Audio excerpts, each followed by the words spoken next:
ఓం కృష్ణాయ వాసుదేవాయ హరయే పరమాత్మనే ప్రణతః క్లేశనాశాయ గోవిందాయ నమో నమః. ఓం వసుదేవసుతం దేవం కంసచాణూరమర్దనం దేవకీ పరమానందం కృష్ణం వందే జగద్గురుం. శ్రీ రాధాకృష్ణాభ్యాం నమః. కృష్ణం వందే జగద్గురుం, అర్జునం వందే జగదేక వీరం. సాధారణంగా మనందరం కూడా బ్రహ్మముహూర్తం అంటూ ఉంటాం. ఈ బ్రహ్మ ముహూర్తం అనేటటువంటిది అసలు ఎప్పుడు ప్రారంభం అవుతుంది అంటే ఉదయం తెల్లవారుజామున 3 గంటలకు ప్రారంభం అవుతుందండి. మరి ఎప్పటికి అయిపోతుంది అంటే ఎగ్జాక్ట్గా 48 మినిట్స్ ఉంటుంది. ఈ అంటే మనము సూర్యోదయం తర్వాత ఈ బ్రహ్మ ముహూర్తంలో మనందరం కూడా ఈ యొక్క పూజా పునస్కారాలు ఇవన్నీ కూడా మనం చేసినట్లయితే మంచిది. ఎందుకు మరి 3:30 నుంచి ఉదయం 48 నిమిషాలు అంటే 4 అయిపోతుంది అనుకోండి. ఇంకా అక్కడి నుంచి సూర్యోదయం తెల్లవారుజామున 5కి అవుతుంది అనుకోండి ఉదాహరణకి. అలాగా ఆ ఆ టైంలో ప్రశాంతత, కామ్నెస్, ఎనర్జీస్, హై ఎనర్జీస్ ఉండడం ఇవన్నీ కూడా జరుగుతాయి. బాగుంది. అయితే ఆ సమయంలో దాన్ని ఏమంటారు? బ్రహ్మ ముహూర్తం అంటే బ్రహ్మదేవుడు సృష్టిస్తాడనమాట. ఆ బ్రహ్మదేవుడు సృష్టించిన దాన్ని మనం ఏమంటామంటే, ఆ బ్రహ్మదేవుడు సృష్టించాడంటే క్రియేటర్, ఇన్నోవేటివ్ ఐడియాస్ వస్తాయి ఆ టైంలో. ఎవరికైనా సరే, నేను నా పర్సనల్గా నా చిన్నప్పుడు అనుభవం చెప్తున్నాను. నేను రాత్రి 12 గంటలకు కూడా చాలా కష్టపడి మ్యాథ్స్ ప్రాబ్లమ్ నేను చేసేవాడిని. చేస్తే ఆ ఎంత కష్టపడినా ఎన్ని టెక్నిక్స్ ఉపయోగించినా నాకు ఆ లెక్కకు ఆన్సర్ రాత్రి వచ్చేది కాదు. తెల్లవారుజామున మా అమ్మగారు నిద్ర లేపేవారు 4 o'clockకి. లేచి నేను ఆ లెక్కని చేయగానే సేమ్ ఫార్ములాస్, రాత్రి వాడినటువంటి ఫార్ములాసే వాడేవాడిని, మార్నింగ్ వచ్చేది. అది డిఫరెన్స్ ఏంటి అనేది అర్థమయ్యేది కాదు. అంటే కొత్త ఇన్నోవేటివ్ బ్రహ్మదేవుడు అంటే సృష్టికర్త. కొత్త ఐడియాస్ సృష్టించబడతాయి, కొత్త ఇన్నోవేటివ్ ఐడియాస్ వస్తాయి మనకి. కాబట్టి ఎవరైనా సరే ఆ ఏ పనైనా సరే, ఇప్పుడు సీతామహాలక్ష్మి ఆ మరి పగ తీర్చుకోవాలనుకుందనుకోండి, యక్షిని అనుకోండి. ఆ అప్పుడు ఆ మార్నింగ్ లేస్తే ఆ యక్షిని ప్రసన్నం అవుతుంది. అండ్ పగ రివెంజ్ తీర్చుకోవడానికి వచ్చేటటువంటి ఐడియాస్ మనకి ఎన్నో వస్తాయి ఈ రకంగా అనమాట. అయితే మనకి ఈ యొక్క ఈ 2020 మే నెలలో మనం కనుక చూసినట్లయితే, ఇప్పుడు 2026 ఇప్పుడు ప్రజెంట్ మనం చూసుకున్నట్లయితే మే నెలలో ఈ మార్స్ ఏమో మేషరాశిలోకి కుజుడు రావడం, అలాగే శుక్రుడు జమినిలోకి అంటే మిథున రాశిలోకి ప్రవేశించడం, అదేవిధంగా ఈ యొక్క బుధుడు డబల్ మూవ్స్ ఉంటాయన్నమాట. మే 11 దగ్గరకు వచ్చేసరికి చక్కగా మే 15కి బుధుడు వృషభ రాశిలోకి, ఆ తర్వాత మే 29 తర్వాత ఈ యొక్క మిథున రాశిలోకి రావడం జరుగుతుంది. ఇక కేతు సింహరాశి, రాహు కుంభరాశి, శని రేవతి నక్షత్రంలోకి మారాడు. బాగుంది. ఈ యొక్క మార్పుల వలన ద్వాదశ రాశుల వారికి కొన్ని మార్పులు వస్తాయి. కొన్ని రోగాల విషయంలో కానీ, అలాగే కొన్ని సాధనల విషయంలో కానీ ఏం చేసుకుంటే బాగా డెవలప్ అవుతారు ద్వాదశ రాశుల వారు అనేది మనం చెప్దాం. అసలు ఫస్ట్ ఏమొస్తాయి అంటే, మనకి గరుడ పురాణాన్ని మనం తీసుకుంటే 28 సీవియర్ పనిష్మెంట్స్ ఉన్నాయని మనం చెప్పుకున్నాం. అందులో నరకాలు అనేటటువంటివి చాలా ఉన్నాయి. ఎన్ని నరకాలు? 28 నరకాలు. అది పనిష్మెంట్స్ అనమాట. అది ఏంటంటే కరెక్షనల్ సెంటెన్స్. వ్యక్తి చేసినటువంటి తప్పుల్ని, సిన్స్ ని ఇక్కడ ఎలాగైతే బాలల జైలు కరెక్షనల్ సెంటెన్స్ అంటాం, అలాగే పెద్దవాళ్ళ జైలును కూడా ఏదో శిక్షలు వేయాలని కాదు, కరెక్షన్ చేసి మళ్ళీ మిమ్మల్ని మంచి పౌరులుగా, క్రిమినల్ మెంటాలిటీ కానీ క్రిమినల్ ఐడియాస్ రాకుండా సమాజంలో మంచిగా బతుకు అని చెప్పడానికి. ఇలాంటి లక్షణాలని యక్షిని నచ్చుతుందనమాట. అంటే యక్షిని అమ్మవారికి కావాల్సినటువంటి ఇదేంటంటే ప్యూర్ మెంటాలిటీ కావాలి. అయితే చాలా మంది ఏం చేస్తారండి, ఏమన్నా నేను యక్షిని సాధన చేస్తానండి, నేను యక్షిని సాధన చేస్తానండి అని అంటారు. ఆశ ఉండడం మంచిది, అండ్ సిద్ధి కలగాలని కోరుకోవడం కూడా చాలా మంచిది. కానీ ఆ యక్షినికి కావాల్సినటువంటి ప్యూరిటీ అంటే ప్యూరిఫైడ్ థాట్స్ ఉండాలి. ఎక్కడున్నాయి ఇప్పుడు ప్యూరిఫైడ్ థాట్స్ చెప్పండి? నేను యక్షిని సాధన చేసేసాను అంటాడు ఒకడు, నాకు సిద్ధి అయిపోయింది అంటాడు ఒకడు, నేను అసలు సాధనే చేయలేదు అనేసి. అయినా ఒక్క 15 నిమిషాల్లో, ఒక జస్ట్ 15 మినిట్స్లో మీరు కనుక ఈ మంత్రాన్ని జపం చేస్తే మీకు మీరు తాకట్టు పెట్టుకున్న బంగారం విడుదలైపోద్ది 15 రోజుల్లో అని పెడతా ఉంటారు టైటిల్స్. అలాగే కోటాను కోట్ల రూపాయలు వచ్చేస్తాయి. ఇలాంటి పొల్యూటెడ్ టైటిల్స్ వల్ల, పొల్యూటెడ్ కంటెంట్ చెప్పడం వల్ల ఆ పరమ పవిత్రమైనటువంటి యక్షిణీ మాత సాధన గురించి అపోహలు ఉండిపోయింది. చాలా మంది యూట్యూబ్ లో చెప్పేటటువంటి వాళ్ళంతా కూడా కేవలం యూట్యూబర్స్, దే ఆర్ నాట్ సాధకాస్. నేను గురు పరంపర నుంచి వచ్చాం కాబట్టి ఆ యక్షిణీ సాధన చేశాం కాబట్టి మా గురువుల పేర్లు మీకు అందరికీ ప్రపంచం అంతా తెలుసు. ఎన్నో వీడియోస్ ఫాలో అవ్వాలి నా వీడియోస్ని. మరి అటువంటి ప్రపంచ ప్రఖ్యాత అయినటువంటి ఈ యొక్క నా గురు పరంపరని మనం చూడాలి అంటే యు గో త్రూ బ్యాక్ వీడియోస్కి వెళ్ళండి. అది సాధన చేయాల్సినటువంటి లక్షణం. సో ఈ యక్షిణి అమ్మవారు ఫస్ట్ ఏమిటంటే, ఒకడు చెప్తాడు, ఏమంటాడు, చనిపోయిన వాళ్ళు కోరికలు తీరకపోతే ఆ యక్షిణి మాత అవుతుంది. ఆత్మ చనిపోయినటువంటి, మరి ఇంకా ప్రేతానికిను యక్షినికి తేడా ఏముంటుంది? ఆఫ్టర్ ఆల్ మామూలు ప్రేతాన్ని తీసుకొచ్చి జగజ్జనని అయినటువంటి ఆ యక్షిణి మాతను పోలుస్తున్నారు. సో ఇటువంటి యూజ్లెస్ ఫెలోస్ అందరూ చెప్పడం వల్ల యక్షిణి ఆ ఛానల్స్ అన్ని కూడా, కొన్ని ఛానల్స్ ఎంకరేజ్ చేయడం వల్ల ఏంటంటే వాళ్ళకి కంటెంట్ నిండాలి, జనాలు కూడా ఎలా ఉన్నారంటే యక్షిణి అని కనబడితే చూస్తారు. అంతేగాని ఇంటలెక్చువల్ వే ఆఫ్ థింకింగ్ లో ఎవడు చేశాడు ఎవడు చేయలేదు, దీన్ని బ్యాలెన్స్ చేసుకొని మనం వెళదాం అనేటటువంటి ఆలోచన లేదు. సో ఈ యక్షిణికి ప్రకృతి యొక్క ఆత్మగా వివరించబడింది. మనకి ఈ యొక్క కుబేరుని మనం తీసుకున్నప్పుడు మనం ఏం చెప్తాము, కుబేరుడు యక్షరాజు, యక్షులకి ఈ పోస్ట్ ఇచ్చింది ఎవరండి? పరమేశ్వరుడు ఇచ్చాడు ఆయనకి. అంటే ఈ నిధి నిక్షేపాలు సంపదలకి నిక్షిప్తంగా రహస్యంగా, అంటే కేవలం భూమి లోపల ఉండాలని కాదు, ఎనర్జీ సోర్సెస్ ఎక్కడైనా ఉండొచ్చు. అది ధన రూపంలో ఉండొచ్చు, నిధుల రూపంలో ఉండొచ్చు, గోల్డ్ రూపంలో, వెండి అనే అట్లా నిధులలాగా ఆలోచించకూడదు.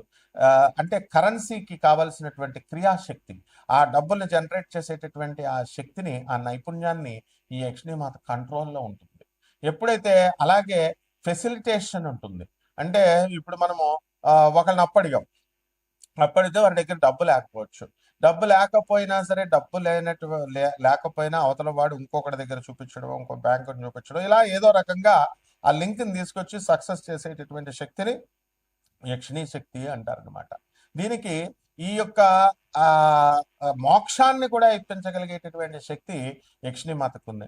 అయితే చాలా మంది యక్షిణిని ఫ్రెండ్ లాగా చూడు, యక్షిణిని లవర్ లాగా చూడు, యక్షిణిని ఇలాగా మదర్ లాగా చూడు, ఇలా రకరకాలుగా ఎవరికి వాళ్ళు చెప్పుకుంటూ వెళ్తున్నారు. ఏ స్వరూపాన్ని అయినా సరే, స్త్రీ స్వరూపాన్ని, యక్షిణి స్వరూపాన్ని తల్లిగా మాత్రమే చూడాలి. ప్రియురాలుగా, లవర్గా, ఆ తర్వాత ఈ యొక్క ఫ్రెండ్గా ఆ చనువు తీసుకొని చూస్తే మీరు వెంటనే ఆమె మీద జోకులేస్తారు, ఆమె వెంటనే మీ పళ్ళు పీకేస్తుంది. ఎందువల్లంటే యక్షిణి కోపం ఎక్కువ. కాబట్టి మీ యొక్క కండిషన్స్ని ఆమె వింటుంది. ఇప్పుడు ధన యక్షిణి ఉంది, మీకు సంచులు కొద్ది ధనాన్ని తెచ్చిపెట్టేస్తుంది, మీకు బంగారాన్ని తెచ్చిపెట్టేస్తుంది అని చెప్పేసి ఒక జ్యోతిష్కుడు చెప్తాడు. ఏం తెలుసు అసలుకి వీళ్ళకి యక్షిణికి? యా దేవి సర్వభూతేషు నిద్రా రూపేణ సంస్థిత నమస్తస్యై నమస్తస్యై నమస్తస్యై నమో నమః. మాట్లాడుతుండగానే సీతామహాలక్ష్మికి నిద్ర వచ్చేసినట్లుగా, ఆ విధంగా నిద్రలోకి జారిపోయినట్లుగా యక్షిణి మాత మాట్లాడుతుండగానే మిమ్మల్ని కుబేరుని చేయగలిగే శక్తి యక్షిణికి ఉంటుంది. అలాగే ఎలాగా అంటే ఆ పని ఇస్తుంది, ఆ పని వర్క్ తెస్తుంది, అలాగే చేస్తుంది. ఇకపోతే ఈ యొక్క మరి అమ్మవారిని, యక్షిణి అమ్మవారిని కనుక మోసం చేసినట్లయితే మీ నైతికత దెబ్బతిన్నప్పుడు మీకు ఈ యొక్క శిక్షలు ఉంటాయి. ఏమిటది? క్రిమి భోజనం శిక్ష, వారం ఫుడ్, పురుగులతో తినిపిస్తుంది. తర్వాత కుంభీ భాగంలో పడేస్తుంది. And you will be fried in ఆయిల్లో చేపలను వేపినట్టు వేపేస్తారు. చికెన్ షాపులు బయట చూడండి, ఫిష్ ఫ్రై, మా చికెన్ ఫ్రై వేపేస్తాడు, అలా ఏపి పడేస్తుంది. అలాగే ఈ యొక్క తమీశ్రన్ డార్క్నెస్ లో పడేస్తుంది, చీకట్లో. అదే విధంగా శుచి ముఖం అంటే నీడిల్ మౌత్, ఈ రకంగా ఈ యొక్క నరకలోకాలు అనేటటువంటి చెప్పబడ్డాయి. యక్షిణి మాత అనుగ్రహంతో వైతరణి నదిని మనం దాటిస్తుంది. అలాగే కాలసూత్రము అంటే ఇక్కడ ఎంత వాల్కనస్ పేలితే వచ్చేటటువంటి ఆ వేడి, ఆ హెల్ అంత లోతుగా ఉంటుంది, అందులో పడేస్తుంది. కాబట్టి అంధకూపం, డార్క్ వెల్, ఇలా అనేక రకాలైనటువంటి ఈ యొక్క యమధర్మరాజు ఇచ్చేటటువంటి శిక్షల నుంచి తప్పించి ఆమె చక్కగా మీకు భూలోకంలో ఉన్నటువంటి ఐశ్వర్యాన్ని, సంపదల్ని అన్నిటిని కూడా మీకు ఇప్పిస్తుంది అనమాట. ఇకపోతే మనకి ఈ అబద్ధాలు చెప్తూ ఉంటాం సాధారణంగా వ్యాపారాల్లో. ఇటువంటి వాళ్ళంతా కూడా ప్రవచనకారులు అవనివ్వండి, జ్యోతిష్కులు అవనివ్వండి, స్వామీజీలు అవనివ్వండి, వీళ్ళంతా అబద్ధాలు చెప్పుకుంటూ వెళ్ళిపోతున్నారు. ఇలా చెప్పడం వల్ల సారమేయ పాకంలో పడేస్తుంది. కాబట్టి ఇవేం చేస్తాయంటే వైల్డ్ యానిమల్స్, డాగ్స్ ఇవన్నీ కూడా తిని పడేస్తాయి. అదే విధంగా ఆయపానం, బ్రోకెన్ ఓట్స్, ఒకళ్ళకి ఇచ్చినటువంటి పవిత్రమైనటువంటి సాక్రెడ్ ఓట్స్ ఎవరైతే తప్పుతారో అటువంటి వాళ్ళని ఆయపానంలో పడేస్తుంది. అలాగే బెట్రేయల్ అండ్ చీటింగ్, తమీస్ రన్ అంటాం. ఎవరినైతే అబద్ధాలు చెప్పి మోసాలు చేసి చీటింగ్లు చేస్తామో అప్పుడు తమీశ్రం అనేటటువంటి దాంట్లో పడేస్తుంది. ముఖ్యంగా యక్షిణీమాత పరమ పవిత్రమైనటువంటి యక్షిణీ గ్రంథాలని, తంత్ర శాస్త్రాల్ని, ఫాల్స్ స్క్రిప్చర్, ఉదంబర ఉదంబర అనేటటువంటి నరకంలో పడి తోలు తీసేస్తుంది. యక్షిణీమాత గురించి చెప్పేటటువంటి వాళ్ళందరినీ కూడా ఆ సాధన తప్పుగా, ఏంట్రా మలమూత్రాలు తింటారా, ఎక్కడైనా మలమూత్రాలు తినాలా యక్షిణీ సాధన చేయడానికి? నువ్వు అసలు చేసావా ఫస్ట్? సో ఇక్కడ చెప్తుంది, misrepresenting sacred text or teaching false doctrines results in being crushed under heavy iron clubs. అది ఈ యొక్క చెప్పేటటువంటి సాధకులకు కానీ, ఎవరైతే మేము యక్షిణి కోసం ఏదో వ్యూస్ వస్తాయని తప్పుగా చెప్పకూడదు. యక్షిణి మాతని మలమూత్రాలు తినాలి, సాధన చేయాలి, ఇలాంటి నాన్ సెన్స్ అంతా కూడా బోధించకూడదు. సో ఈ విధంగా ఈ యక్షిణి తల్లి అమ్మ అనుగ్రహం వల్ల మీకు 12 రాశుల వారు కూడా మీ మీ కష్టాల నుంచి బయటపడిపోగలుగుతారు. ఈ 12 రాశుల వారి మీద కూడా ఈ బ్రహ్మ ముహూర్తంలో చేసేటటువంటి సాధన, అప్పుడు రాత్రి అంటే ఏదో సినిమాలు అనుకుంటున్నారా, యక్షిణీ దేవత బ్లడ్ పోతుంది, ఏదో వెలుతురు పడితే బ్లడ్ పోతుంది, లోక అనే సినిమాలో చూపిస్తున్నాడు. ముమ్ముట్టి వేసిన బ్రహ్మయుగం సినిమాలో యక్షిణి కూరలో చూడడం, వండేసుకోవడం, తినేసేయడం ఇవన్నీ కాదు ఆయన యక్షిణి చేసేది. పరమ పవిత్రమైనటువంటి పార్వతీమాత హయ్యర్ ఎనర్జీ లెవెల్లో ఉంటే అదే తల్లి లోయర్ ఎనర్జీకి వచ్చి మనకి ఈ యొక్క తొందరగా ప్రసన్నమయ్యేటటువంటి దేవభటులు. యక్ష స్వరూపాయ జటాధరాయ అన్నాం. శివుణ్ణి యక్ష రూపంలో మనం పోలుస్తాం. అలాగే కుబేరుణ్ణి వెంకటేశ్వర స్వామి వారికి అప్పిచ్చాడు, ట్రెజరర్ అయ్యుండి. అట్లాంటి ఈ యొక్క యక్షిణీలు మనకి హెల్ప్ చేయడానికి ఉన్నాయి. కాబట్టి ఒక్కొక్క రాశి వారికి ఏ విధంగా మనం సాధన చేసినట్లయితే ఉంటుందో మనం ఈ వీడియోలో తెలుసుకుందాం. తులారాశి, ఈ తులారాశి వారికి అందరికీ కూడా సప్తమ స్థితిగతుడైనటువంటి కుజగ్రహ ప్రభావం వలన భర్తలు కానీ భార్యలు కానీ చాలా ఎనర్జెటిక్ గా అయిపోతారనమాట. ఒక ఆవిడ ఉండేదండి, ఆవిడ తన భర్తకి అన్ని కూడా రోజు పెసరట్లు, తర్వాత జిమ్కి వెళ్తుంటే రోజుకి 5 కోడిగుడ్లు మొత్తం ఇవన్నీ వండిచ్చేదట. వండిస్తుంటే శుభ్రంగా తినేసి జిమ్కి వెళ్ళి నన్నే కొట్టేసేవాడు అని చెప్పేది జోవియల్గా. అదనమాట ఇప్పుడు తులారాశి వారి పరిస్థితి. మీరు అన్ని కూడా అందరికీ కూడా సహాయాలు చేసినప్పటికీ కూడా ఇప్పుడు మీకెవరు కూడా సహాయాలు చేయడానికి ముందుకు రారు. అయినా సరే మొక్కవోనిటువంటి ధీరత్వంతో మీరు ముందుకు వెళ్తూ ఉంటారు. అయితే ఈ షష్ఠ స్థితిగతుడైనటువంటి ఈ యొక్క శని రేవతి నక్షత్రంలోకి వెళ్ళిన కారణంగా శత్రువులపై ఆధిపత్యం మీరు సంపాదించడం అనేటటువంటి జరుగుతుంది. అలాగే పంచమ రాహువు కుంభరాశిలోనే ఉన్నాడు కాబట్టి మరి ఈ రాహుగ్రహ ప్రభావం వలన పిల్లల నుంచి మీకు అనేకమైనటువంటి ఒత్తిడులు, ఇవన్నీ కూడా తలపోట్లు, ఇవన్నీ కూడా రావడం జరుగుతుంది. పిల్లలకి మరి హాస్టల్లో వేయాలి, ఆ తర్వాత చదువు చెప్పించాలా.